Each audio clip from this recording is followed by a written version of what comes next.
Welcome to Vivas One Educational Foundation, your gateway to success. Explore classes in UPSC, Defense, WBCS, Combined Course, CAT, CLAT and many more. Subscribe now for expert guidance and quality education.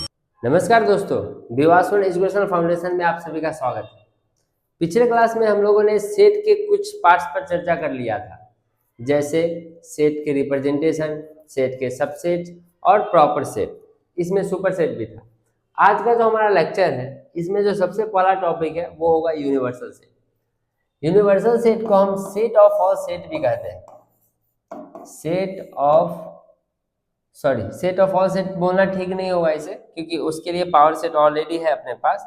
इसे बोलना पड़ेगा the biggest set, हम लोग बोल सकते हैं।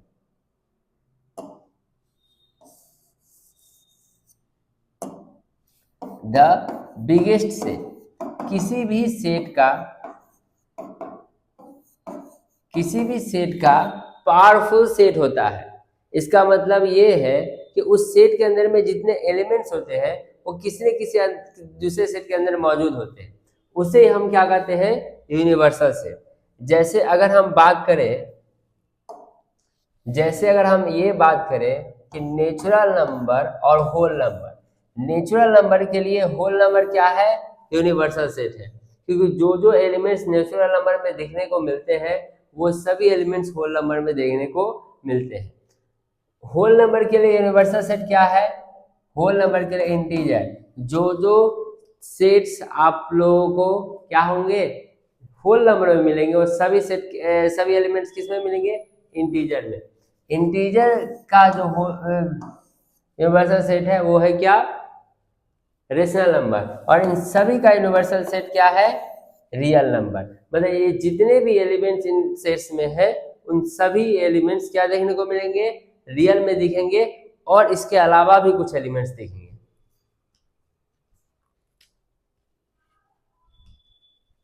तो universal set को हम ये कह सकते हैं कि सुपर सेट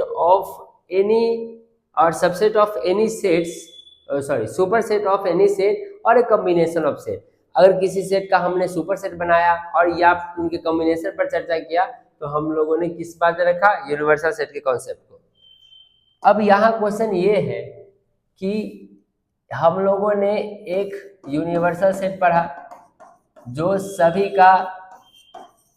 सभी सेट का कंपैरेटिवली स्टडी हाई होगा। उससे पहले हम लोगों ने सबसेट भी डिस्कस कर लिया था। उससे पहले हम लोगों ने सुपर सेट भी डिस्कस कर लिया था। अब एक बहुत जरूरी सेट इसमें आती है, पावर सेट, या हम इसे फैमिली ऑफ सेट भी बोलते हैं। फैमिली ऑफ सेट बोलने का मतलब जब किसी भी सेट का सबसेट बनाया जाएगा। जैसे अगर हमने लिया कि ए एक सेट है जिसके अंदर दो एलिमेंट है 1 और 2, और जब इसका हम सबसेट बनाएंगे तो एक सबसेट ये भी हो सकता है 1, एक सबसेट 2, एक सबसेट 1 2, एक सबसेट 5। ये जितने भी सबसेट है, इन सभी सबसेट को अगर हम क्या करते हैं, उन सभी सबसेट का सेट बनाते हैं तो उसे हम क्या कहते हैं? पावर सेट कहते हैं। पावर सेट का मतलब फैमिली ऑफ ऑल सेट या सेट्स ऑफ ऑल सेट्स, मतलब कि जितने भी सेट्स हैं उनका सेट। तो जितने भी सब सेट है उनका क्या हो जाएगा? सेट। तो अब हम यहाँ पर ये बातें को क्लियर रखेंगे कि पावर सेट के अंदर जो एलिमेंट्स होंगे वो ऑलरेडी एक सेट होंगे, जो किसी एक सेट का क्या होगा? सबसेट होते चला जाएगा। और कितना होगा? अगर हमसे यह पूछा जाए कि अगर ए के पास 1 2 3 4 5 एलिमेंट्स है तो इनसे हम कितना सबसेट बना सकते हैं, या इसके पावर सेट ए के अंदर में कितना एलिमेंट्स होगा? तो that is equal to 2 to the power m। m का वैल्यू क्या है? 1 2 3 नंबर ऑफ एलिमेंट मीन्स 32 इसका सबसेट बना सकते हैं, जिसमें कि दो सबसेट आप जरूर याद रखेंगे। Phi is a subset of every set and universal set is a subset of every set. मतलब इसमें दो चीज अपने पास जरूर देखने को मिलेंगे कि एक फाई है और कि इसी का अगर हम इक्वल सेट ले ले, ए का इक्वल सेट ले ले, दैट इज यूनिवर्सल सेट। अभी तत्काल के लिए माने तो दोनों क्या मिलेगी, हमारे पास एक एक्स्ट्रा देखने को मिलेगी। बाद बाकी हम इनके एलिमेंट्स को अलग अलग कंपैरेटिव कर सकते हैं, जैसे 1 2 का एक सेट बना सकते थे, जैसे 1 2, लेकिन आप चाहे जितना भी बना ले इसका टोटल नंबर कितना होगा, 32 होगा। ये है पावर सबसेट का। अब हम लोगों ने पिछले क्लास में कार्डिनलिटी के बारे में डिस्कस किया था कि कार्डिनलिटी से हम कुछ प्रॉफिट लेकर आ सकते हैं। कार्डिनलिटी ऑफ सेट अगर बात करें, जैसे number of element of set a, number of element of set b, number of element of set c is equal to something something something, इसमें कुछ अपने पास देखने को मिलेंगे। अब यहाँ ध्यान दें हम लोग कि जब हम बात कार्डिनलिटी की करते हैं तो ये इंपॉर्टेंट रोल प्ले करती है एक एप्लीकेशन में, जो हमें देखने को मिलेगा ही मिलेगा। कौन सा एप्लीकेशन, कि जब कॉम्बिनेशन ऑफ थिंग्स हो,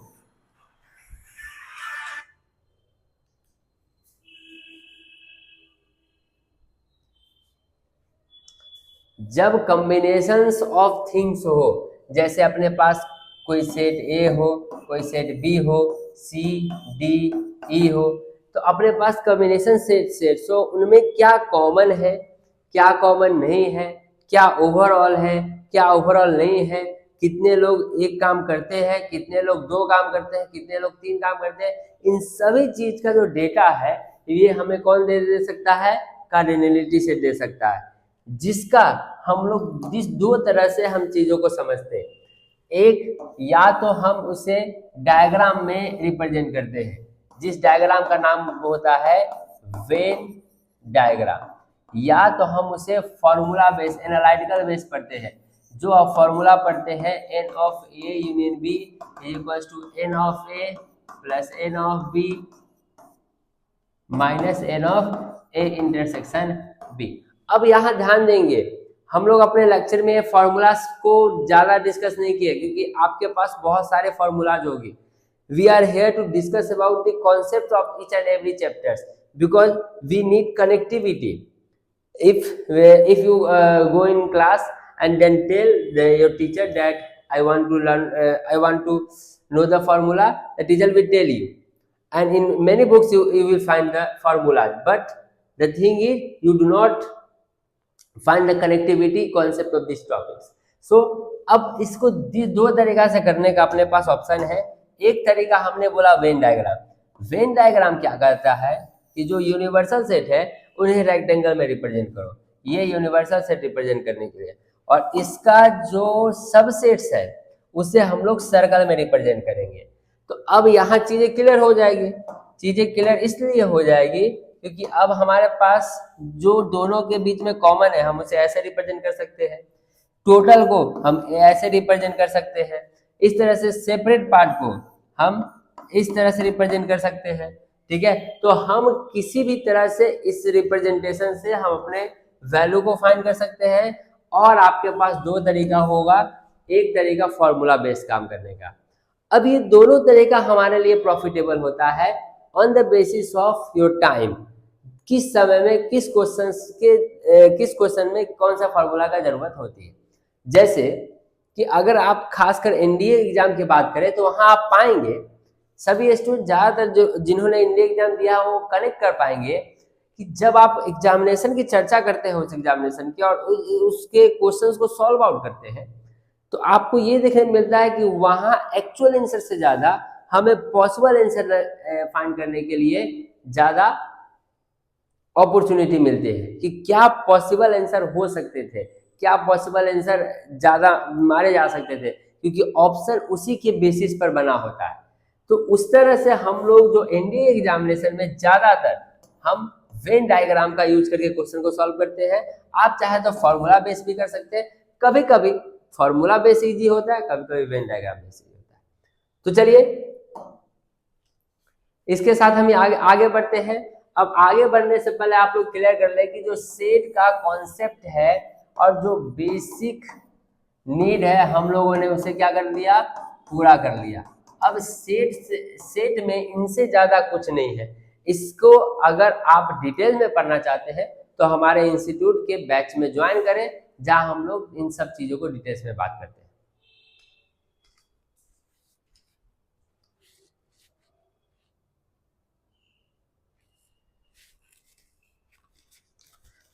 तो अब हम लोग अपने नेक्स्ट लेक्चर में हम लोग ये पढ़ेंगे कि रिलेशन क्या कहलाता है। हम लोग समझेंगे कि रिलेशन में क्या क्या पढ़ना है, हम लोग इसी लेक्चर में कर लेंगे, ठीक है।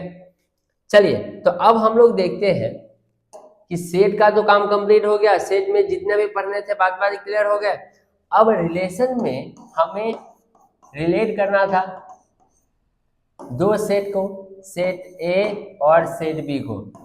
हम लोगों ने ऐसा मान लिया कि एक सेट एक बी को रिलेट करना है, तो हम लोग ऐसे लिखते हैं relation from set a to set b. इसको पढ़ने का तरीका है relation from set a to set b. इसको पढ़ते ऐसे है और इसको लिखा ऐसे जाता है। इसका मतलब सेट ए से बी तक, सेट ए टू बी। लेकिन अब यहाँ एक बात बड़े अच्छे से ध्यान में बैठा लें कि जब भी रिलेशन होगा तो दो सेट एक ही सेट भी हो सकता है। जैसे अगर रिलेशन नेचुरल से नेचुरल हो, होल से होल हो, रियल से रियल हो, तो उस केस में आप क्या करेंगे? ऑब्वियस सी बात है, उस केस में आप क्या करेंगे? उस केस में आप करेंगे कि आप एन टू एन करेंगे, आर टू आर करेंगे। लेकिन उसका एक और नाम भी है, हम बोलते हैं relation from real to real. इसे हम बोलते हैं रिलेशन आर ऑन सेट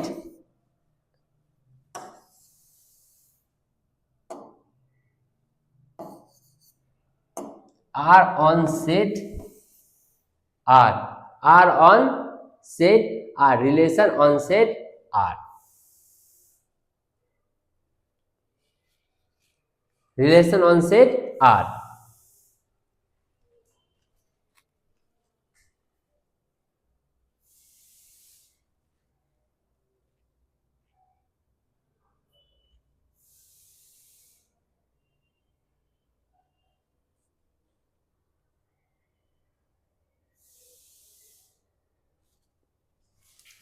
तो अब अगर हम देखें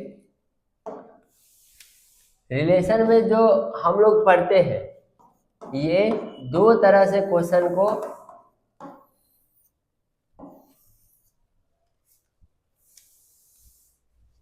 Thank you for learning with Vivas One Educational Foundation. For contents like this, follow us on Facebook and Instagram today.